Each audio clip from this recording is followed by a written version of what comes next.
नौशरो फिरोज़ जे Mehran Islamia school में सिंध टीवीअ जे ऐलानियल सकाफ़ती ॾियारे जे सिलसिले में हिकु शानदार सकाफ़ती तक़रीब थी, जंहिंमें इल्मु पिरायो सिंध संवारियो जे उनवान ते शागिर्दनि तोड़े शागिर्दियाणियुनि तक़रीरूं कयूं। उत्साह मां किरदार पैदा कयां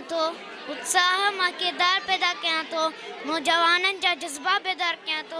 ए सिंध वासियों उथो जागो अदा, मां कलम जा हथियार पैदा कयां थो। ऐं काफ़ी शागिर्दनि सुठा टेबलोस पे कया ऐं सुठियूं तक़रीरूं कयूं ऐं सिंध खे उजागर करण जे लाइ सिंधी नौजवान खे मुतहरिक बि बणायो।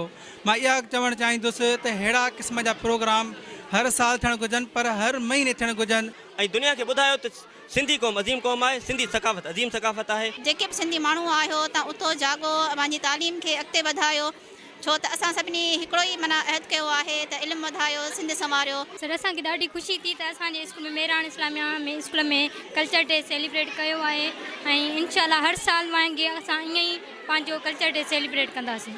इल्म सां असां तरक़ी करे था सघूं, इल्म सां असां दुनिया खे ॾेखारियूं था त माना असां इल्म सां छा कुझु न करे था।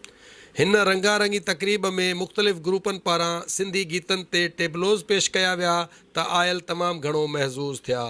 असां 5 डिसंबर जो ॾींहुं ॿधीअ तौरु मल्हाईंदासीं ऐं सकाफ़त सां असां सदाई प्यारु कंदा रहंदासीं ऐं ज़िंदा क़ौमूं पंहिंजियुनि सकाफ़तुनि सां, पंहिंजे कल्चर सां, पंहिंजी तहज़ीब सां, पंहिंजनि माण्हुनि सां ईअं ई प्यारु कंदा रहंदा। कैमरामैन शकील उमराणीअ सां गॾु राणा शेर मोहम्मद, सिंध टीवी न्यूज़, नौशरो फिरोज़।